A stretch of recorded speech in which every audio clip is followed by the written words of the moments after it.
Fala amigos, bom dia, tudo bem com vocês por aí? Só vamos para mais um vídeo aqui no canal. Hoje a gente vai estar falando sobre o informativo 871 do Superior Tribunal de Justiça, né? São as decisões ali do STJ, aquelas decisões mais relevantes, né? E o tema de hoje vai ser sobre direito processual penal, revisão criminal. O que o STJ decidiu ali a respeito de revisão criminal? É o que a gente vai estar vendo no vídeo de hoje. A tese fixada pelo STJ foi o seguinte: a revisão criminal exige provas novas e não pode ser usada para simples revaloração do conjunto probatório. Pessoal, vamos imaginar a seguinte situação aqui trazida pelo Dizer o Direito do Márcio Cavalcante, muito interessante, situação hipotética que ele coloca. Imagine que um determinado indivíduo foi condenado por integrar uma organização criminosa ligada ao tráfico de drogas. Acontece que esse indivíduo ele foi condenado através de depoimentos policiais e interceptações telefônicas que apontavam ele como uma liderança do tráfico, né? E ele foi condenado por organização criminosa e tráfico de drogas. O que acontece? Ele respondeu o processo normalmente, chegou ao final do processo, a condenação foi mantida. Ele, inconformado, né, com a sua condenação, com a sua prisão, ele ajuiza uma revisão criminal. O próprio nome, né, ele é sugestivo. Revisão. Rever o seu caso, evidentemente. Nessa revisão criminal, ele não apresenta novas provas. Ele não apresenta um novo elemento que demonstraria que ele é inocente. Não. O que ele busca? O que a defesa dele busca nessa revisão criminal?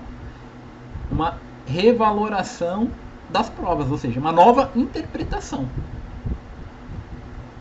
Então, a defesa dele ajuiza essa revisão criminal e tem sucesso no Tribunal de Justiça. Consegue absolvê-lo pelo crime de tráfico de drogas, argumentando o seguinte: olha, nenhuma droga foi apreendida na posse do meu cliente. Há tão somente interceptações e depoimentos policiais, o que só deve ser mantida, portanto, a condenação pela integração à organização criminosa. Mas o tráfico não. O tráfico só deve ser condenado os demais indivíduos, né, que estavam subordinados a ele, a sua liderança. O tribunal acolheu esses argumentos, o Tribunal de Justiça? Sim, o tribunal acolheu e absolveu ele de tráfico. O que acontece? O Ministério Público ficou insatisfeito com isso, ficou inconformado e interpôs um recurso especial para o STJ. A questão chegou no STJ. O STJ deu provimento? Concordou com o Ministério Público? Sim. O STJ concordou com o Ministério Público e colocou ali as razões pelas quais, né, entendia que o reclamo ministerial deveria ser provido. Pois bem,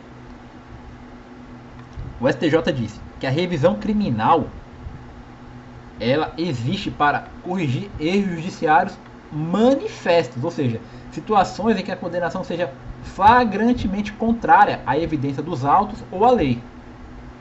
Porque se não for isso, a revisão criminal ela vai estar sendo utilizada como uma segunda apelação, utilizando-se inclusive a revisão criminal como uma terceira instância recursal. Logo, a finalidade da revisão criminal é para corrigir erros crassos, erros flagrantemente errôneos, não uma mera divergência de interpretação da lei. Ou seja, isto é, em outras palavras, a revisão criminal ela não se presta para uma revaloração do conjunto, ou seja, uma questão interpretativa do julgador. Logo, o artigo 621 ele fala ali: a revisão dos processos findos ou terminados, né, será admitida quando a sentença condenatória for contrária ao texto expresso da lei penal ou à evidência dos autos. E fala assim: a expressão contrária à evidência dos autos, essa expressão, ou seja, ela não autoriza que a condenação seja desconstituída por uma mera insuficiência dos autos, das provas, uma precariedade, mas sim quando a decisão for manifestamente contrária, ou seja, divorciada. É uma decisão que ela não tem qualquer liame nas provas dos autos. É um elemento estranho. Um boato jornalístico, por exemplo, digamos assim, entendeu? Fatos notoriamente sabidos. Então, questões que não se aparam em provas. Então, o STJ falou: para revisão criminal exige-se nova prova. E no caso do tráfico de drogas, a quinta turma decidiu ali que a condenação por tráfico de drogas, mesmo sem apreensão dos entorpecentes, ela pode ser mantida, desde que haja uma comprovação subjetiva, um liame, uma relação, né, um laço entre aquelas pessoas que foram condenadas por tráfico e a pessoa que não foi apreendida os entorpecentes, que no caso seria o líder. Então, se existir a comprovação dessa relação entre eles, é possível sim a condenação por tráfico de drogas, mesmo sem a apreensão dos entorpecentes. E outro ponto, pessoal, que eu quero estar colocando aqui é a revisão criminal. Ela é ajuizada na onde? Aí a gente tem que estar vendo qual foi o órgão, o último órgão que analisou o mérito da questão. Por exemplo, fui condenado em primeira instância, sentença condenatória em primeira instância. Não interpus a apelação criminal, processo transitou em julgado. Entro com uma revisão criminal. A revisão criminal vai ser decidida pelo juiz de primeira instância ou por outro órgão? A revisão criminal vai ser decidida pelo tribunal de segundo grau. O tribunal de segundo grau analisou por último a questão. A revisão criminal vai ser interposta no órgão de segundo grau. Só que acontece, no segundo grau não vai ser os mesmos julgadores que analisarão a revisão criminal. Vai ser um quórum mais qualificado. Por exemplo, aqui no Tribunal de Justiça em São Paulo, nós falamos que existem câmaras criminais. Porém, isso em apelação e habeas corpus. Quando é uma revisão criminal, são grupos criminais. Ou seja, para vocês entenderem melhor, temos a primeira Câmara Criminal e a segunda Câmara Criminal. São duas câmaras criminais. Quando é um grupo, junta-se a primeira Câmara e a segunda Câmara. Ou seja, forma-se um grupo criminal. No Tribunal Regional Federal, nos TRFs, nós falamos que existem turmas criminais. E quando existem a reunião dessas turmas, a gente fala que existe a sessão. Né? É a mesma coisa, só que nomes diferentes. Então, na revisão criminal é isso. E, por exemplo, ainda assim, a revisão criminal foi interposta diretamente no Superior Tribunal de Justiça, no STJ. O STJ analisou o mérito da questão? Sim, o STJ analisou o mérito da questão. Então a revisão criminal vai ser ajuizada lá. E depois um RESP. RESP conhecido e analisado o mérito. Lá, no STJ. O RESP foi não admitido. Não conhecido. Tribunal de Justiça, Tribunal Federal.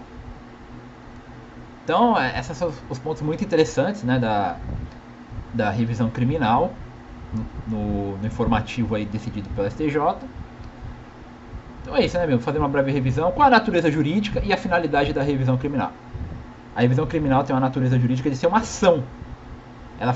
Ela não faz parte do processo original, embora tenha uma relação com ele. Ela é uma ação autônoma de impugnação. E a finalidade dela é corrigir erro judiciário manifesto, decisão flagrantemente contrária à evidência dos autos ou à lei. E não a simples revaloração, uma nova interpretação sobre a prova. Porque essa expressão contrária à evidência dos autos é aquela decisão que se divorcia completamente do conjunto probatório. Ela é flagrantemente teratológica, monstruosa, é uma decisão flagrantemente ilegal, salta aos olhos a ilegalidade. Então, para uma revisão criminal tem que ter esse elemento. Então, a análise do informativo foi essa. Espero que vocês tenham gostado, pessoal. Se inscrevam no canal, deixem comentário, like.